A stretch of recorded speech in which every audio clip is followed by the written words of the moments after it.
You know those guys who always believe love is a transaction? That if you put in the time, the effort, the sacrifice, you'll get the return? Yeah, that was me, king of the hopeless optimists. And let me tell you, I wasn't investing in stocks or crypto. I was investing in her. I met Julia at a community college orientation where I was helping out as an alumni volunteer. She had this nervous laugh and big dreams, wanted to be a psychologist. I wanted to be her hero, and I was. For a while, I worked nights stocking shelves, early mornings running deliveries, and weekends as a bar back at this dive downtown where the jukebox hadn't worked since the Bush administration. 3 jobs, 2 hours of sleep, and somehow, I still managed to iron her scrubs before she left for class. "Baby," she said one morning, leaning over the toaster. "I'm gonna make it all worth it one day. I promise." I believed her. Now, let's fast forward a bit. She started studying late. First it was study groups, then group projects, then mandatory seminars. I mean, I've heard of long lectures, but the ones she was attending apparently involved overnight stays and required scented candles. One night, I got off my 3rd shift early. Surprise her with breakfast, I thought. Cute, right? She wasn't home. Neither were the candles, or the red bride seen in the laundry the day before. But I didn't say anything right away. Nah, I wasn't going to accuse her on a hunch. I gave her the benefit of the doubt. Gave it to her like it was a Costco-sized bottle of trust, and she was guzzling it down. That was my first mistake. They say love is blind, but I think love just prefers not to wear its glasses. I didn't want to see what was happening. You don't work 3 jobs so your wife can cheat in peace. But that's exactly what I was unknowingly funding. Apparently, my tuition payments were buying her a degree in advanced bedroom studies with Professor Tall, Dark, and Looming. The cracks started small, like the way she started guarding her phone like it held nuclear codes. Or how every time I came into a room, she clicked her laptop shut like I was a hacker from the CIA. "Privacy is part of a healthy relationship," she said once, clutching her phone like it was a Fabergé egg. "Sure," I replied, "but you're acting like your notifications might detonate." And then there were the colognes. I've never worn cologne a day in my life, unless you count gasoline and desperation. But suddenly the laundry smelled like sandalwood musk and broken vows. I brought it up once. "You probably caught a whiff of a patient," she shrugged. "Right, a patient. At the university library. At 11 p.m. on a Sunday. The final straw? A restaurant receipt in her purse. 2 entrees, 1 bottle of wine, and a $90 tip. I'm good at math. I make change in my sleep. And the only thing she ever ordered with me was takeout and a side of disappointment. I didn't confront her. Not yet. That's not how I roll. I let the silence marinate. Let the evidence pile up like overdue bills. And then, on a completely average Thursday, she told me she was going to be staying late for a group presentation. I smiled. "Oh yeah? I thought your psych class already did theirs." She froze for half a second. Long enough. That night, I wrote an email. It was simple, polite, dead calm, addressed to her parents. "Dear Mr. and Mrs. Dorsey, I wanted to inform you that your daughter and I are officially separating. I won't get into details, but infidelity played a significant role. Thank you for your kindness over the years. I wish you both well. No rage. No pity party. Just clarity. Now, I don't know what kind of woman opens an email from her soon-to-be ex-husband at 2 a.m. and still has the audacity to ask, 'Can we talk?' But that's exactly what she did. I was sipping black coffee on the front steps like a man twice my age with half my patience when she pulled up. Hair a little messy, heels in one hand, shame nowhere to be seen. She looked like she'd just left a party I wasn't invited to. Which, in a way, was true. She sat next to me on the steps like this was some indie drama where we patched things up with shared tears and meaningful silences. "I didn't mean for it to happen," she whispered, staring at her shoes. "Classic. That's funny," I replied. "You accidentally stayed out all night, repeatedly?" Her eyes welled up. Cue the waterworks. Act 3, Scene 1. Guilty woman attempts sympathy. But see, I was fresh out of sympathy. Used it all up around the 3rd missed dinner and the 2nd mystery hickey. "What do you want from me?" I asked, genuinely curious. "I want to fix this," she said. And for a second, I saw it. That wide-eyed girl with dreams bigger than both of us. The one I used to pack lunches for while microwaving instant noodles for myself. But that girl was gone. "You can't fix something that you lit on fire," I said. "You can rebuild. Just not with me." Her face crumpled, but I didn't flinch. I wasn't here to play the sad husband. I'd done my time. I'd earned my peace. And in that moment, I realized something liberating. I didn't love her anymore. I loved who she used to be. And nostalgia isn't a good enough reason to stay. She stayed the night at a friend's place, I assume. I didn't ask. Meanwhile, I slept like a baby. First time in weeks. But here's the thing. You can't build a bonfire in a man's life, dance around it, and expect him not to light a fire of his own. You ever play chess with someone who thinks they're winning, all while you're just lining up the last few pieces? That's where I was. I'd spent years playing checkers in a game that required strategy. Now, I was wide awake, and 2 moves away from checkmate. After she left that night, something changed. Not in her. She was still caught between guilt and whatever fantasy she'd cooked up with her study buddy. No, I changed. I stopped reacting and started planning. Calmly. Methodically. You see, revenge isn't about rage. Rage is sloppy. It kicks down doors and swings wildly. Real revenge? That's quiet. It slips the knife between the ribs without wrinkling your shirt. Step 1. The finances. She had no idea that while she was out perfecting her horizontal GPA, I'd been quietly moving my direct deposits into a separate account. One she couldn't touch. The joint account still got enough to look normal, just enough to cover groceries and keep up appearances. But everything else? Tucked away. Legal. Clean. Strategic. Next, I dug into the paperwork. Remember how I said I was working 3 jobs to support her dream? Yeah. Well, turns out when your name's on every lease, every receipt, every tuition loan, your fingerprints are all over the foundation of someone else's future. And that future? It was mine to dismantle. I gathered every invoice, every email confirming I'd made those payments. Tuition, books, rent, utilities, hell, even her parking tickets. I printed it all out, labeled and tabbed like a man preparing for war with a clipboard and an IQ. Then came the fun part. I booked a meeting with a lawyer, not just any lawyer, but the kind of guy who wears $1,000 shoes and eats prenups for breakfast. The kind that sees a cheater and smiles because he knows exactly where the pressure points are. He reviewed my stack of documents, whistled low, and said, "She's going to regret sleeping through that ethics class." See, the thing is, I had never signed any joint property contracts. I never officially added her to my assets. Everything, car, house, savings, was in my name, which meant she could leave, sure, but she'd be walking out with the same thing she walked in with. Except now, I had proof I'd been funding her education, which legally I wasn't required to do. We were in a no-fault divorce state, yes, but judges still frown on infidelity, especially when you can show that one party made sacrifices while the other was busy. Let's say, extracurricular learning. Step 2, the letter. Her parents were decent people, the kind who sent me birthday cards and made too much pie at Thanksgiving. I owed them the truth, served cold. The email had been the prelude. Now it was time for the encore. I mailed them a folder, neatly packed.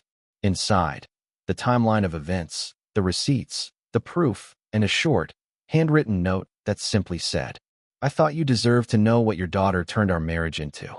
Thank you for always being kind to me. I wish you the best. L." No signature flourish. No drama. Just a steady hand and a clear heart. By the time Julia tried calling me again, I'd already removed myself from the lease on our apartment, transferred my car to a private garage, even set up mail forwarding. I was a ghost in the city she once thought she knew. She started to panic, of course. Left messages. "L, can we please just talk? L, I messed up, but don't throw everything away.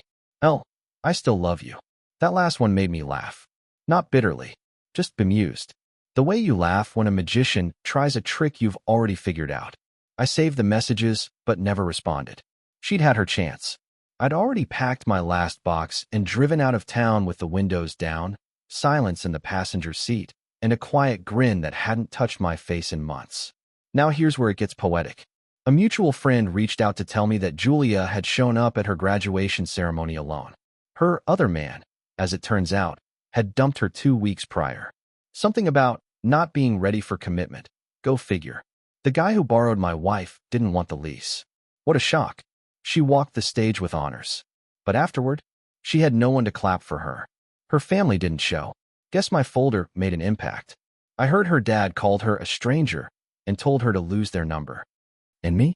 I was already living 2 states away, working a regular job with regular hours for the first time in years. I'd started cooking again badly, but still, I was healing. Slowly, quietly. With every sunrise that didn't include a lie, I got a little lighter. Revenge, people think, is smashing windshields and screaming at 3 a.m. But the best revenge? It's not chaos. It's clarity. It's handing back the mess they made and walking away spotless. And don't worry, I'm not done yet. So you'd think that would be the end of it, right? She cheated. I left. I cleaned my hands with grace and just enough flair to make karma give me a standing ovation. But life, life always wants a final act. A plot twist. That moment when the credits start to roll, but then the music shifts and a new scene fades in. 3 months into my new life, just when the wounds were starting to scab over instead of bleed, I got a letter. A real letter. Envelope, stamp, cursive handwriting that tried way too hard to look elegant. Postmarked from a city I'd never visited. The return name? Unfamiliar. Curious, I opened it. Inside, a single page. Handwritten. And before I'd finished the second sentence, I had to sit down. Apparently, Mr. Study Buddy wasn't some random guy from campus. He wasn't just a wandering Romeo with good hair and bad boundaries. No, he was a married man. But not just married, deeply entangled. 2 kids. Mortgage. A business with his wife. He wasn't cheating for love. He was cheating for sport. And his wife? She wasn't the type to sit back and journal her feelings. She was the type to hire a private investigator, draw up timelines, file for divorce, and sue my ex-wife for alienation of affection in one coordinated strike. She'd found me because, in her words, if anyone deserved a heads up, and probably a beer, it was you. She included copies of the investigator's findings, pictures, hotel receipts, GPS logs. And in one of the most poetic little ironies of all time, there was a video still, my ex, Julia, in the arms of her lover, mid-laugh, walking into a budget motel. Now, if you remember, I told you Julia graduated with honors. Well, that degree? It was about to become the world's most expensive wall decoration because the wife of this fine gentleman? She was also a licensing board official. The cheating was bad, but the fact that Julia had seen patients under the supervision of a married man she was sleeping with? That was worse.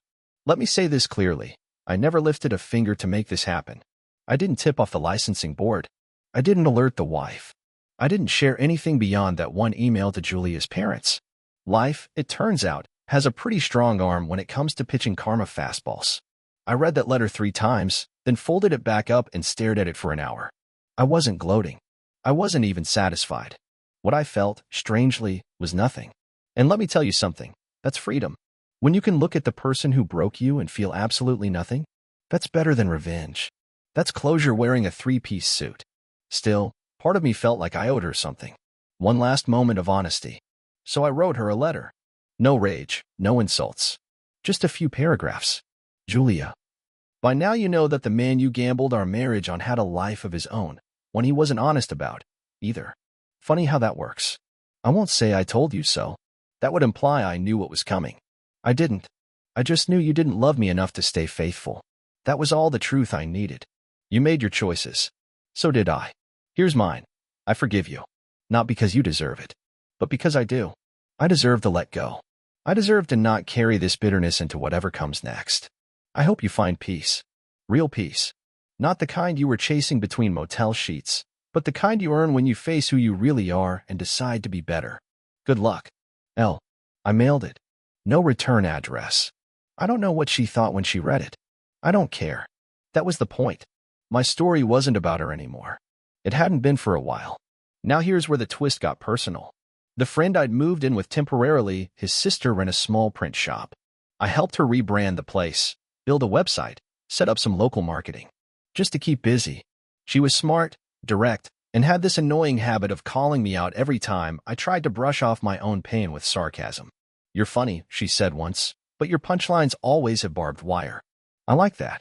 She didn't treat me like a wounded animal. She treated me like a man who was healing.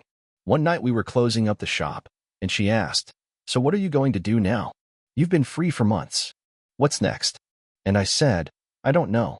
I've been surviving for so long, I forgot what living looks like." She didn't say anything, just handed me a pen and a piece of paper. "Make a list," she said. "Of what? Things you want to do. For you. Not for anyone else. Not for the version of you that worked 3 jobs for a woman who didn't care. For you. So I did. First thing on that list? Take a vacation. Alone. Second? Start a new job where I don't hate Mondays. Third? Trust someone again. But only if they earn it. I'm working through that list. I've got a small apartment now. Windows that face the sun. No shadows in the corners. I cook. I sleep. I laugh for real sometimes. And every now and then, I think about that younger version of me, the guy in the dive bar wiping tables and believing love would be enough. I don't hate him. He had heart. He just needed better vision. So let's talk poetic justice. A month after I sent my good luck letter, I got a call from an old acquaintance. We'll call him Matt. He used to bartend at the place I worked weekends when I was juggling jobs and dreams. Dude, he said, voice somewhere between a laugh and a gasp, you are not going to believe this. Turns out Julia had applied for a job at a local clinic back in our hometown. She aced the interview, charmed HR, and was practically hired on the spot. That is, until the board did a routine license review. Let's just say those motel receipts and licensing violations weren't great for her resume. Her certification was suspended pending investigation. The job? Gone before she even signed the paperwork.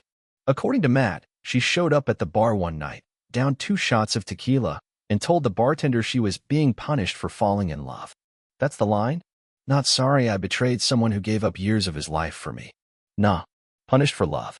This woman had turned betrayal into a rom-com trailer. Incredible. That was when I made the real decision.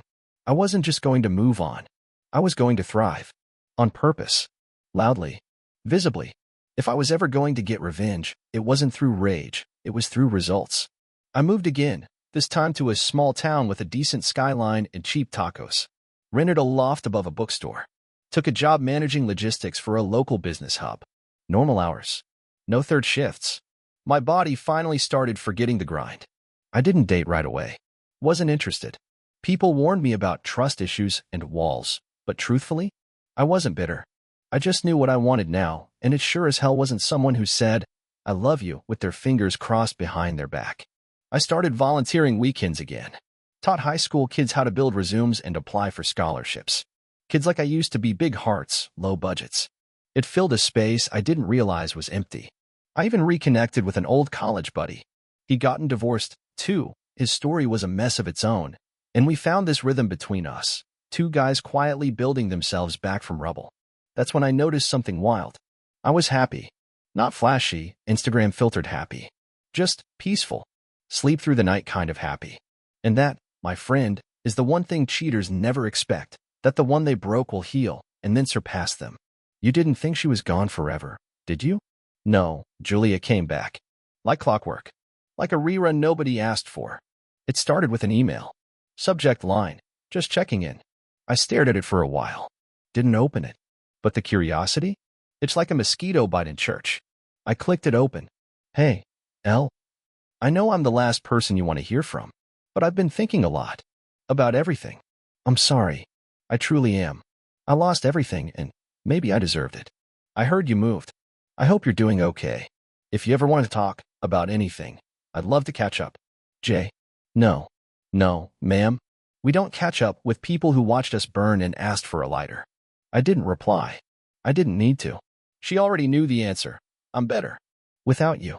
About a year later, I ran into someone from the past, Julia's mother. Yeah, that mother. The one I sent the letter to. I was at a farmer's market, buying tomatoes in Inner Peace, when I heard, Liam. I turned. She looked older. Not aged, just weathered. And the look in her eyes wasn't cold. It was apologetic. I just wanted to say, she began. I'm sorry. You didn't do anything, I said. I raised someone who did, she replied. We stood there a moment. She told me Julia was living back home, trying to rebuild, but things were rough. The town didn't forget. She talks about you, she said. Says you were the best thing she ever had. I nodded. She's not wrong. She smiled, sad and warm at the same time. I hope you're doing well. I was. And now I had a witness. Revenge stories usually end with a bang. Something dramatic. Someone gets humiliated at a wedding or a scandal goes public. But me? I ended it with a picture. One photo. It was me, standing on the porch of my new house, next to the woman I'd met 8 months ago at that same bookstore I rented a loft above. She worked there. Kind. Steady. Read everything from Hemingway to horror. She saw through my sarcasm and made me laugh until I forgot why I ever cried. The caption? Started over. No regrets. I didn't post it to get attention. I posted it because that was my truth. And whether Julia saw it or not didn't matter. Because this story? It stopped being hers a long time ago.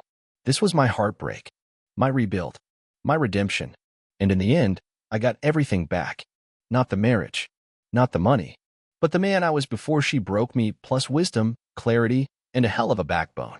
So yeah, she cheated. I rebuilt. And in the end, I won.